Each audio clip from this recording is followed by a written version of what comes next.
¿Están viendo la pantalla? Sí, profe.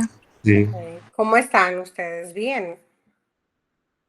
¿Cómo va el programa de Todo bien, ustedes? gracias a Dios, profe. ¿Y usted? todo bien, yo Bien. sé. ¿Ya han adelantado de sus clases esta semana? Ya la semana que viene no es el final, el examen. Sí, profe. Sí, ¿Y cómo van? Cansado, profe. Agobiado. Hay que Ah, ser pero, honesto. pero Traumado. así es, no te preocupes. Es de lo que te falta, ahora que te falta, muchacho. A tiempo todavía. Deja que A llegue. tiempo, ¿a tiempo de qué? A tiempo de que te gradúes y haga otra cosa. Tocará de cambiarme de carrera, ya estoy que terminarlo por obligación. No, claro, hay que terminarlo. Yo estoy de acuerdo contigo. Hay que terminarlo. Pero después puedes hacer otra cosa. Después que te gradúes. Después que Claro, pongas el, dormir. el título. Ah, no, pero a ti te falta mucho todavía. No se vale. ¿Alguna pregunta, alguna duda de las clases anteriores? No. No, profe. Ok. Entonces, yo voy a hablar de sepsis y shock séptico. Quiero hablar de antes, y yo quiero que ustedes sepan, estas definiciones de sepsis, shock séptico, han ido cambiando con el tiempo. Yo les voy a decir en un ratico cómo era cómo se definía. Y si ustedes me preguntan a mí, yo creo que desde el punto de vista de un estudiante, la definición de antes era mejor. Y le voy a explicar por qué. Porque la definición de antes, como que tú podías coger un checklist y podías ir, tiene esto, lleva esto, como que era más fácil en ese sentido. Pero ahora queda muy de forma subjetiva como al evaluador. Y es que sepsis se define como síndrome de disfunción orgánica agudo, potencialmente mortal, o una respuesta desregulada del organismo que puede llevar a la muerte. Respuesta desregulada, aguda, que puede llevar a la muerte ante un proceso, ante la presencia de un evento infeccioso. Viene de la palabra griega putrefacción, y a pesar de que venimos años y 20.000 consensos, 20.000 campañas de Surviving Sepsis, todavía sigue muriendo gente por sepsis. Y por supuesto que la medicina ha ido complejizándose en el sentido que ya la gente no se muere tal vez de cáncer, o de una enfermedad reumatológica, porque hay biológicos, pero esas mismas, en el caso de los trasplantados, por el uso de inmunosupresores, los conlleva a los predispone más bien a un proceso infeccioso muchas veces. Entonces, se habla de que prácticamente 50 millones de casos cada año se producen de sepsis. Y muchas de esas muertes están descritas en países de dineros, Estados Unidos. Pero el número real de personas que mueren por sepsis en países pobres se desconoce a totalidad. Pero en los países que llevan la estadística, bueno, es más fácil decirlo, ¿verdad? Fíjense la definición de antes. Sepsis era un síndrome de respuesta inflamatoria sistémica donde se sospeche o se aísle un germen que tenía dos de los siguientes. Temperatura, hipertermia o hipotermia, taquicardia, taquipnea, disminución de la presión parcial de oxígeno, leucopenia o leucocitosis. Y la definición de sepsis grave era hipoperfusión periférica, oliguria, un lactato mayor de 2, un síndrome confusional agudo, trombocitopenia menos de 100.000, coagulopatía, 6D, síndrome de distrés respiratorio del adulto y disfunción cardíaca. Y voy despacio.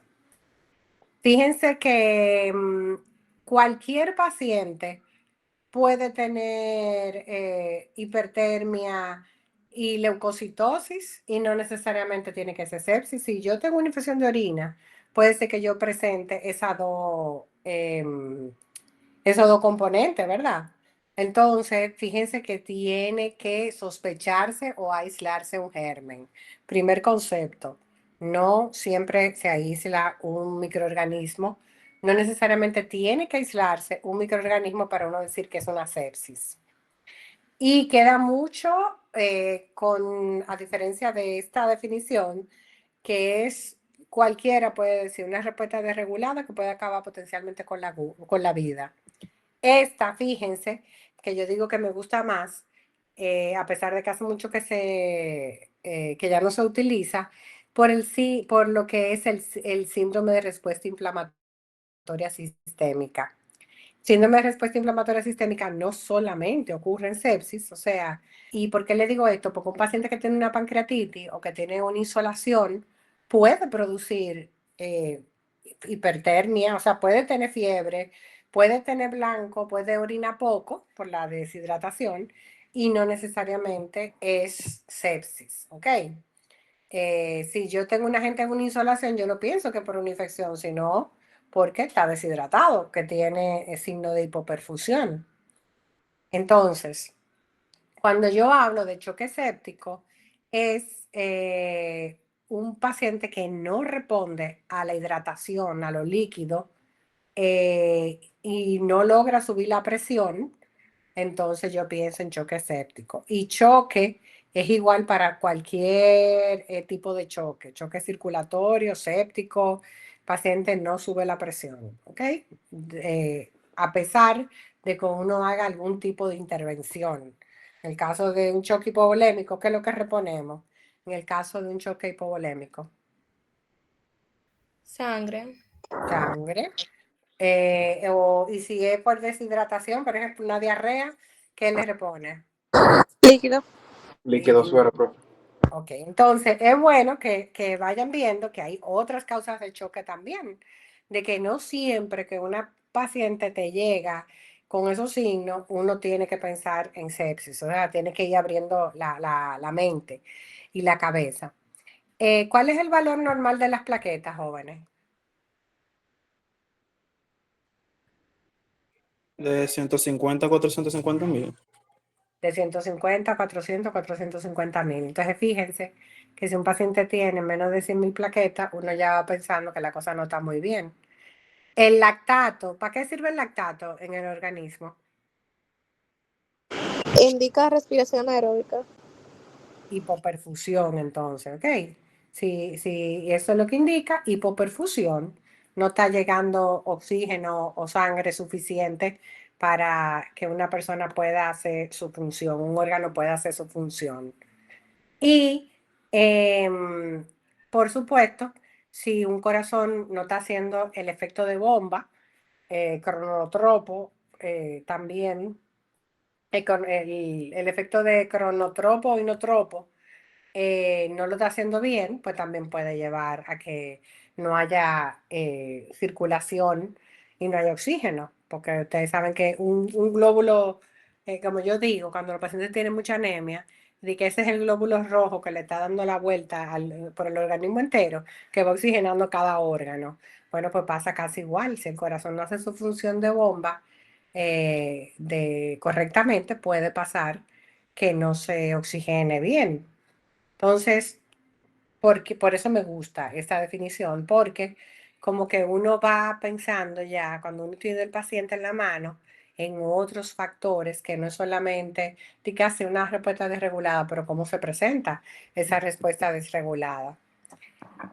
Otro concepto que se ha ido trabajando en la campaña Sobreviviendo a la Sepsis, que así se llama, y vaya no sé ni por qué número ya, en que inmediatamente uno empiece la reposición, el manejo. Ideal en 1 hora, pero uno puede tener hasta 3 horas para uno poder hacer esa reposición de la causa por la que se está produciendo la sepsis.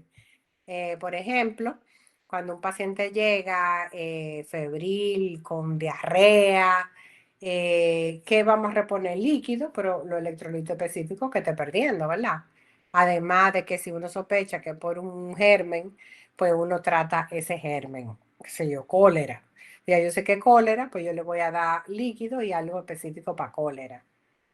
Entonces, es importante que, y lo veremos ahorita cuando, en el momento de la evaluación, que cuando ya yo sospeche el paciente, yo trate de iniciar inmediatamente el tratamiento, mientras más rápido mejor, pero que yo también tome muestras para poder dirigir ese tratamiento, esa causa de esa sepsis, de manera dirigida, no a lo loco.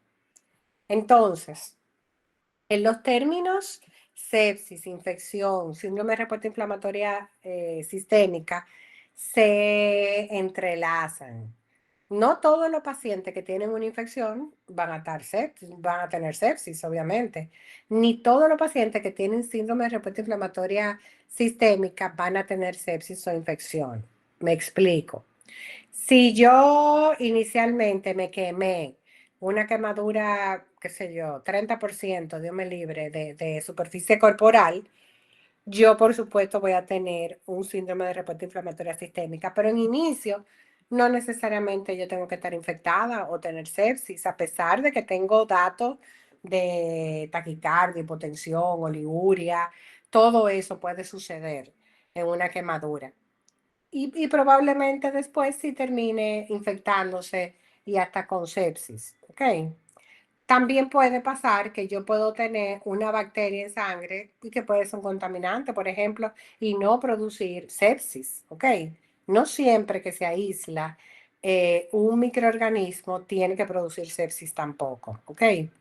Pero para que sí se dé sepsis, el paciente tiene que tener síndrome de respuesta inflamatoria sistémica más una sospecha o un germen aislado o pensado. ¿Me van copiando? Sí, profe. Sí, maestra. Okay.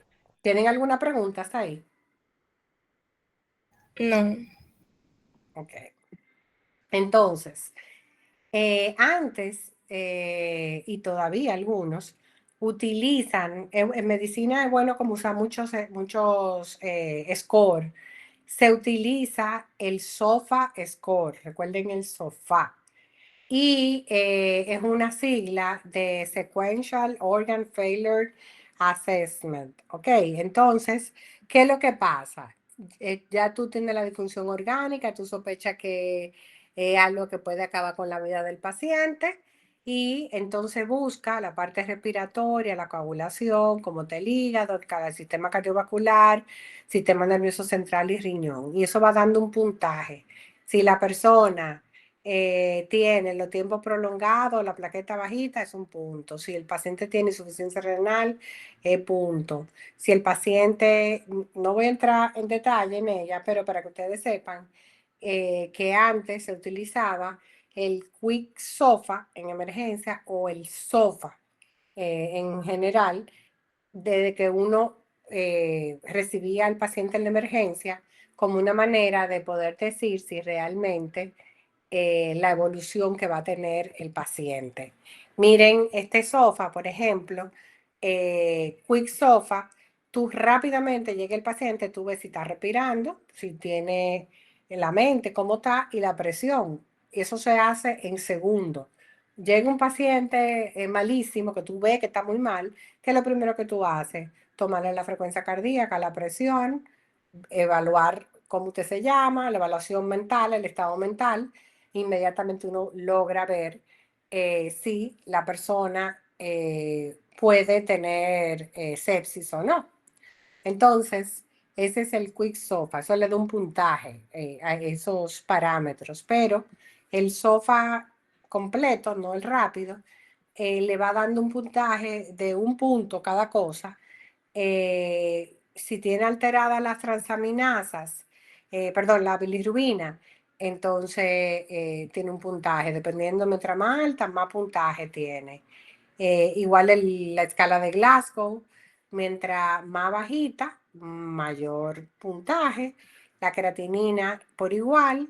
Y la coagulación también, las plaquetas, mientras más bajita, pues mayor puntaje tiene. Entonces, es el paciente cuando le hace un hemograma y de repente tiene 30.000 plaquetas con bilirrubina alta, amarillito, teniendo la presión bajitísima y la creatinina elevada. Eso tiene un SOFA elevado, ¿verdad? Y a mayor, más alto está el SOFA, más puntaje, mayor daño tiene, mayor posibilidad de que el paciente fallezca. Entonces, la sepsis, recapitulando, es un síndrome de disfunción orgánica que puede dar al traste con la vida, que no solamente tiene que ser por bacteria, puede ser por hongo, parásito o por virus, ¿ok? Y por supuesto que como todo en la vida influye, no es lo mismo una sepsis en una gente como ustedes, de la edad de ustedes, que en una gente de 90 años, de 80 años o en un bebecito. Entonces, influye la edad, el estado inmunológico. No es lo mismo un paciente que está inmunosuprimido que va para trasplante, que salió de un trasplante, a una persona que no esté. También el tipo de patógeno y qué tipo de infección tiene. No es lo mismo una bacteremia por uno de estos gérmenes que una infección de piel superficial sin ninguna complicación. Entonces, se ha descrito en la literatura que a mayor tiempo tiene el paciente, puede tener complicaciones a largo plazo que pueden ir de mucha índole. ¿Ok? Y que la gente sale de la sepsis, que por eso son los pacientes que tú dices, ay, estaba en intensivo, duró un mes, y después, al mes después murió, mejoró, y de que ay, se murió, mejoró y se murió. ¿Por qué? Porque eso está descrito por una serie de procesos que pasan, que le voy a explicar ahora. Cuando uno habla de inflamación, de respuesta no regulada, lesión de los daños, de los órganos diana. ¿Cuáles son los órganos diana?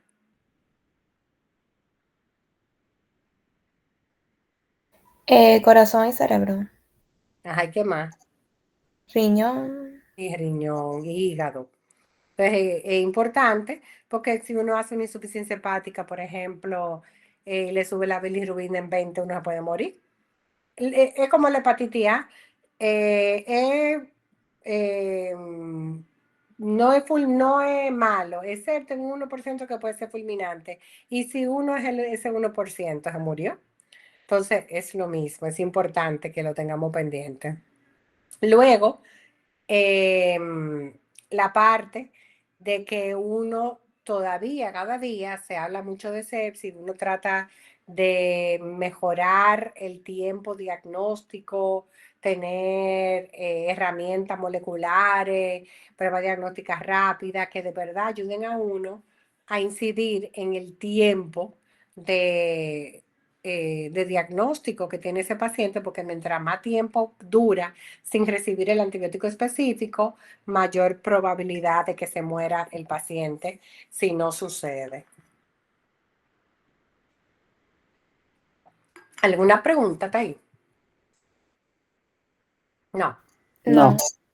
Entonces, si se fijan, con los años ha cambiado mucho la definición, mucho, en la que le decía que me gusta es la del síndrome de respuesta inflamatoria sistémica, pero va cambiando la definición, no obstante vaya cambiando. Yo, ningún auditor ni nadie puede decirme que el paciente no estaba como yo estoy describiendo, y eso es una cosa legal, por eso es tan importante uno describir y escribir cuando uno recibe un paciente, porque puede ser, y pasa a ustedes que le van a mandar esa historia clínica de pacientes que ya están internos, pero si no fueron ustedes que lo recibieron, puede ser que un paciente cambie en horas de si recibe un tratamiento adecuado, ¿verdad?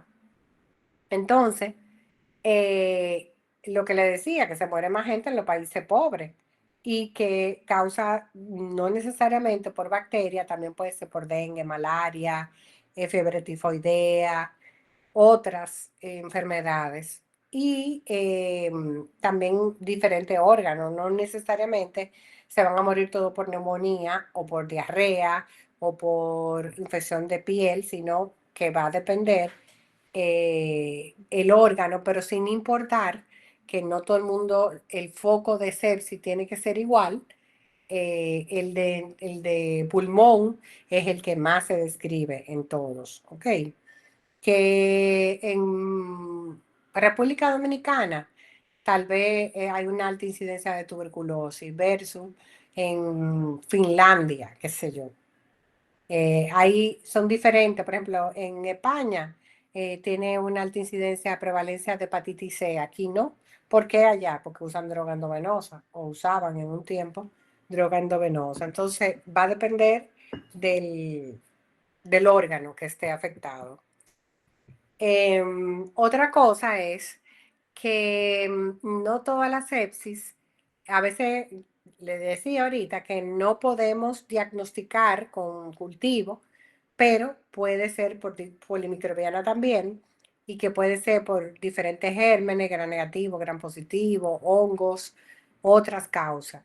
Que dentro de la más común están la gran negativa y gran positiva y va a depender el tipo de paciente. ¿Ustedes se les ocurre algún tipo de infección por gran negativa? Díganme alguna que sea frecuente.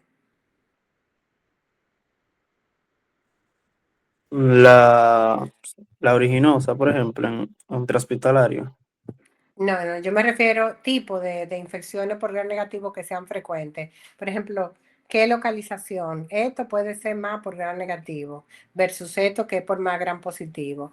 Por ejemplo, si yo le digo, es un adicto a droga endovenoso, ¿qué tipo de germen ustedes piensan?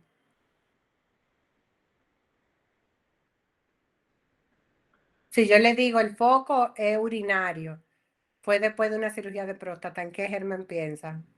E. coli. E. coli, Entonces, ¿y la E. coli qué tipo de germen es? gran negativo. Gran negativo. Gran negativo. Entonces, si yo le digo que es un drogadicto, hizo una endocarditis, ¿qué tipo de germen es? Sí es. Streptococos, viridans. Estreptococo. Estafilococo principalmente, ¿ok? Gran positivo. Estafilococos. Estafilococo áureo, principalmente gran positivo. Eso, señores, eso ustedes tienen que ir ejercitándolo desde ya. Porque en medicina, ustedes va diciendo, es como un club. ¿Alguien ha jugado club aquí, verdad? Todos casi, ¿verdad que sí? Sí. Bueno, Sí. el club le va dando pistas y uno tiene que ir diciendo, ah, fue fulano de tal. Así mismo es la medicina, porque nos va dando pistas. Por ejemplo, si yo le digo a ustedes, es un paciente neutropénico que está en un área de un hospital donde están construyendo y produjo un sangrado pulmonar, ¿qué ustedes creen? Y tiene un galactomanano positivo, ¿qué germen es? Aspergillus. Aspergillus, muy bien. Y si yo digo que fue una herida de arma de bala, que le perforaron el intestino y que tiene 5 días intensivo en ventilación con catéter venoso central, ¿qué germen es? Una candidiasis. Una candidiasis invasiva puede ser. Y si yo le digo que es un paciente con VIH, SIDA, que tiene dificultad respiratoria muy marcada, ¿qué ustedes creen que puede ser? Puede ser un Hirovechi. Puede ser un giro Besi, ¿ok? Entonces, fíjense que en medicina todo tienen que ir pensando. Entonces, cualquier causa va a depender de la clínica y del padecimiento del paciente. Si yo digo que vive en un país como el nuestro y que está hemoptizando y que ha perdido peso, fiebre y tos, ¿qué es? Tuberculosis. Tuberculosis. Tuberculosis, ¿ok? Entonces tienen que ir pensando, y si yo le digo que tiene SID y que tenía adenopatía y que estaba limpiando unos túneles, ¿qué ustedes creen que es? Histoplasmosis. También. Histoplasmosis, Hasta, sí. hasta Treponema puede hacer también. No, histoplasmosis, ¿ok? Treponema, ¿qué tipo de treponema? ¿Y por Ay, qué tú no, piensas en treponema? pensé fue por lo de la adenopatía, pero estaba pensando exactamente el tipo, pero sí puede ser el que No, ella dijo. no, yo te dije la otra, la otra combinación, yo te lo dije. Entonces, es importante que en medicina ustedes vayan haciendo eso. O sea, que si yo le pregunto cualquier cosa de la que yo le he preguntado ahora en el examen, ustedes van a ir de robo, porque ya eso lo vieron, ¿verdad? Y se lo estoy recordando y estamos haciendo los ejercicios. Entonces, eh, también pasa que en algunos pacientes que están graves, que no están orinando, no solamente que necesitan en el hígado, que tienen la transaminasa alta, no están orinando, uno necesita hacer ajustes antibióticos tratando de cuidar el riñón y el hígado, por ejemplo. O si está amarillo como un pollito, ya uno sabe también que la cosa por donde debe de ir, que el hígado no está haciendo su función correctamente. Entonces, ya dijimos que hay una respuesta, una desregulada ante la infección, que va a depender mucho del el organismo a quien le esté afectando, qué tipo de patógeno y cómo yo respondo ante ese microorganismo.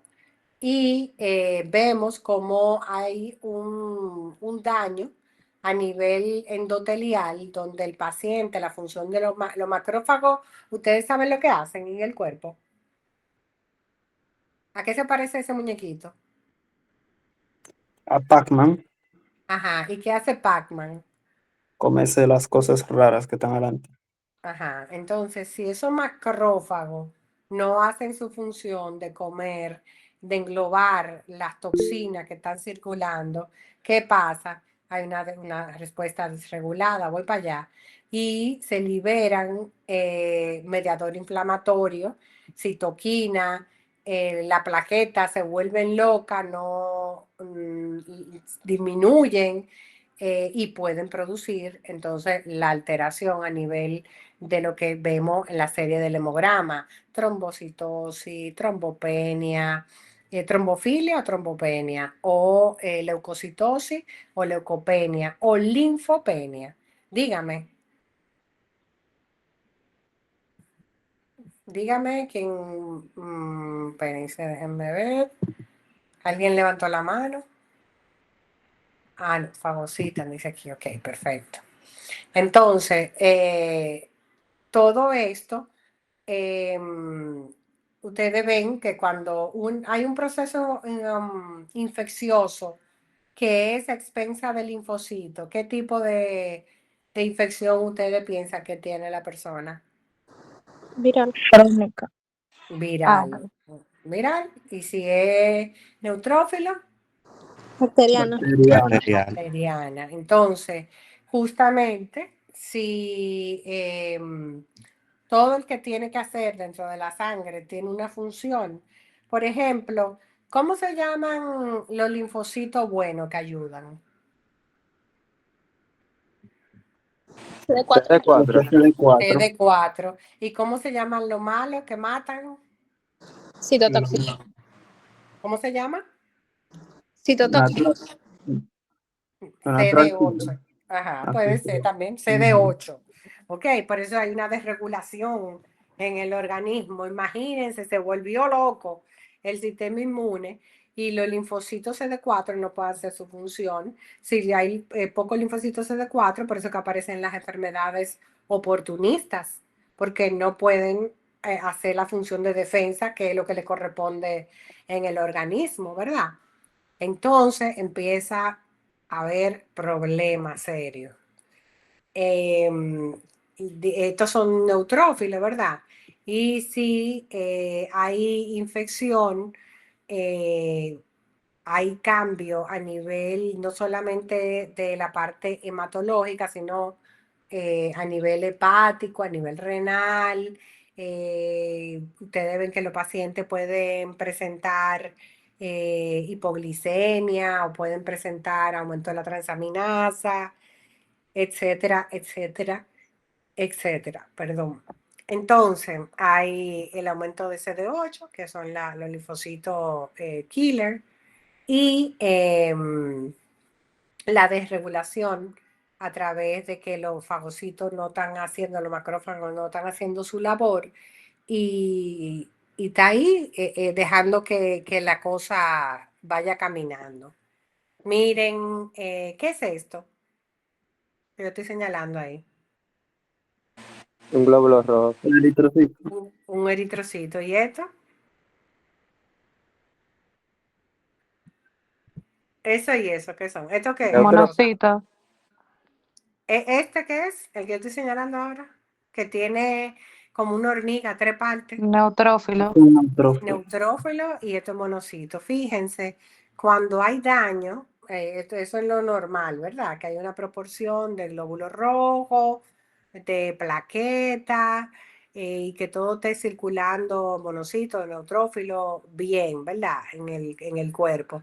Pero cuando ese endotelio se daña, pierde la capacidad, hay un fenómeno de empaquetamiento de las plaquetas y se deforman, cambian su forma y hay una serie de procesos donde hay modificación de no solamente de las plaquetas y los glóbulos rojos, sino también de otras células. Cuando hacen un extendido de sangre periférica, uno ve lo que debería de ser normal, pero también lo que está alterado.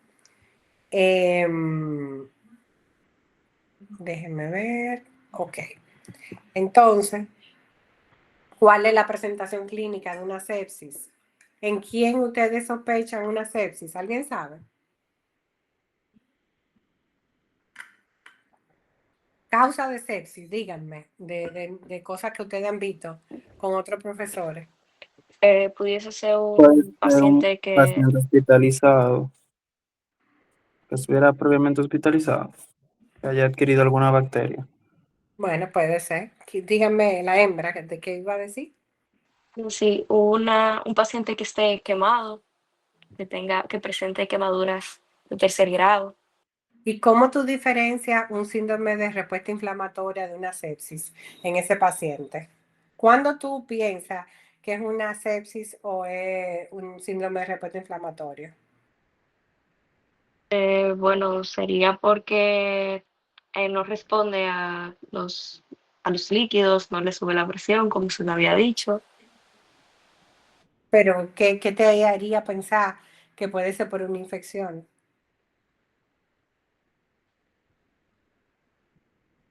Bueno, en ese caso, ¿alguien puede ayudarla? ¿Qué se le ocurre? Bueno, un aumento de los neutrófilos puede ser también. Bueno, puede ser un aumento en los neutrófilos, pero ¿qué más? ¿Saben por qué aumenta la hemoglobina en lo quemado? ¿Alguien sabe? Hemoconcentración y deshidratación. Puede ser, eso es una causa, pero también por otra causa. ¿Qué hace el Puede CO2 ser por la respiración, como ellos llevan el oxígeno. por el aumento de CO2?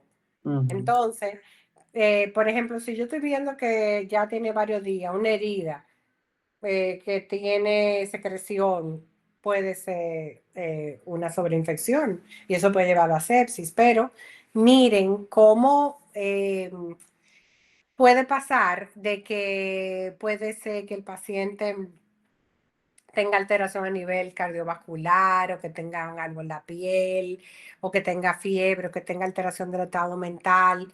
Cuando uno está evaluando a un paciente, uno siempre le dice a la familia no que se lo deje hablar. ¿Por qué? Porque uno con el estado mental, uno sabe. Pero todo si un viejito te está hablando porquería, ya tú dices, pero espérate, aquí hay algo que pudiera tener un foco infeccioso. Pero también los signos clásicos, por eso yo le decía que me gustaba la definición de antes: fiebre, alteración del estado de la mente, calambre o muy cansado, o que no esté orinando, o que esté taquicárdico, o que esté vomitando, o que esté taquipneico. eso me hace pensar en una sepsis también, ¿ok?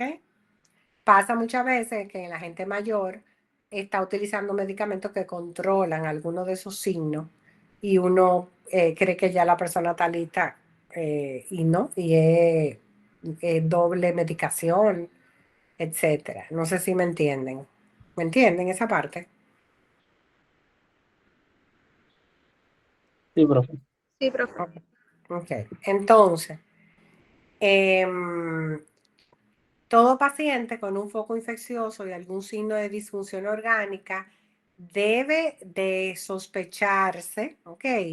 Si yo tengo un paciente que tiene una infección de orina y empieza a tener alteración de la conciencia, tipo tenso, a estar, a orinar poco, entonces yo creo, el paciente puede estar entrando en sepsis, entró por un foco, una simple infección de orina y terminó con un cuadro más aparatoso, ¿verdad? También si yo normalmente soy asmática y entro con un cuadro X, puede ser que en el interín me produzca más problemas y que eso es lo que ustedes estén viendo, lo que el evaluador esté viendo en ese momento. ¿Ok? Paciente a veces uno dice, pero ¿dónde es el foco? No logra definirlo, pero todo está malo, pero no logra definir a ciencia cierta dónde es el foco que origina todo ese malestar. Entonces, dentro de la evaluación dijimos que el paciente tenemos poco tiempo, la hora dorada en sepsis, pero ya sabemos que no es solamente una hora, de 1 a 3 horas. Tratar de ver si es un foco de pulmón, de riñón, de dónde, porque dependiendo de dónde sea, uno va a dirigir una terapia. No es lo mismo una infección de piel que de pulmón, una infección del sistema nervioso, porque las dosis son diferentes a una infección de piel, por ejemplo, y son gérmenes distintos lo que hay en uno y en el otro. Entonces es importante realizar cultivo, imágenes, paneles, antes de nosotros tomar una decisión de tratamiento. ¿Ok? Primero es mejor tomar las muestras concomitantemente. Yo prefiero decir concomitantemente, uno toma la muestra, de una vez inicia lo que es la terapia antibiótica, porque no podemos perder tiempo, ¿verdad? Entonces, em, el tratamiento se basa en el foco probable de infección. No es lo mismo lo que vengo diciendo, que sea en la piel, que sea en el pulmón, que sea en el intestino, que sea en la orina, qué sé yo, para tener una idea. Entonces, lo más importante a veces que pasa desapercibido es que queremos darle ultra mega antibiótico, pero la causa que desencadenó el problema no la corregimos. Yo tenía un paciente, bueno, lo vi hoy de nuevo, no lo vi el fin de semana. El señor, yo lo dejé con un absceso en X lugar. Ayer lo drenaron. Cada día que cuenta es un día importante porque ese señor está mal. Y una de las causas es porque él tenía un absceso en pelvis y nunca se drenó. Entonces, lo más importante siempre es el control del foco como causa como agente causal de la X enfermedad. ¿Ok? Y no es lo mismo la duración de la terapia. No hay que darle antibióticos como por 8.000 días si no lo necesita, sino una terapia dirigida específicamente tomando en cuenta qué órgano está implicado. En cuanto a la perfusión, normalmente se utiliza lactato de Ringer, pero va a ir cambiando. Dependiendo la necesidad del paciente. Si el paciente, por ejemplo, empezaste con un lactato de Ringer y después viste que tiene hiperglicemia y va a usar un salino, después viste que hay una complicación de una hipoglicemia, entonces tiene que usar un mixto de nuevo para que no la carga de glucosa que le pusiste no se diluya, por ejemplo. Estoy poniendo ejemplos a lo loco, que no están ahí necesariamente, pero va a depender de líquido, mucha hidratación principalmente. ¿Alguna pregunta está ahí? No, profe. Se habla mucho de que si se le pone esteroide, que si no, va a depender. En dosis bajitas sí, pero sabemos que los esteroides en algunos procesos virales pueden prolongar el aclaramiento, se dice. Por ejemplo, yo tengo influenza y yo me pongo un esteroide, puedo durar más presentando síntomas y por ende puedo contagiar más al otro. Entonces son cosas que hay que ir viéndolas. Y también en la hidratación de líquido no es estática. Si yo inicio una hidratación X, el paciente no todo el tiempo, pasa en dengue, que uno lo ve, que le pasan a los chiquitos los líquidos de un adulto y se muere por sobrehidratación, ¿ok? Entonces hay que tenerlo pendiente. No es verdad que es líquido dependiente, pero controlado. Si el paciente va mejorando la presión, entonces uno va y está orinando, uno va ajustando los líquidos, ¿verdad? Eso es muy importante. No, eso no es para ustedes. Y dentro de las complicaciones a largo plazo de un paciente con sepsis, puede ser que a pocos meses el paciente pueda tener por ejemplo, cuando por meningococo, meningococcemia, puede tener hasta pérdida de las extremidades. Yo he visto bebés y adultos con pérdida de las extremidades, gracias a Dios, pues te queda vivo, o con sordera, o en el pulmón, o sea, deterioro. Lo vimos mucho con los pacientes con COVID, algunos se murieron lamentablemente, pero otros quedaron con deterioro de otro tipo. Entonces eso es bueno tenerlo pendiente, ¿ok? Las complicaciones a largo plazo que puede tener un paciente con sepsis. Dios mío, qué calor me dio. Entonces, la definición de nuevo, disfunción orgánica, potencialmente mortal, una respuesta que no es regulada del organismo, que puede ser por un agente infeccioso que se obtenga de un cultivo. Debe de hacerse un reconocimiento rápido para que se puedan tomar muestras, iniciar el tratamiento antimicrobiano preciso y rápido.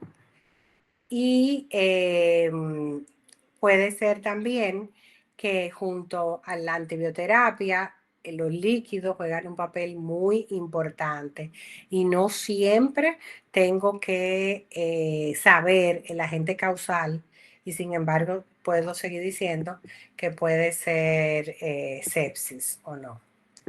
Entonces, nada, ¿alguna pregunta? Jóvenes.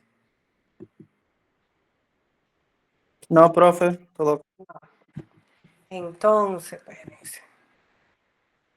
Denme un segundo.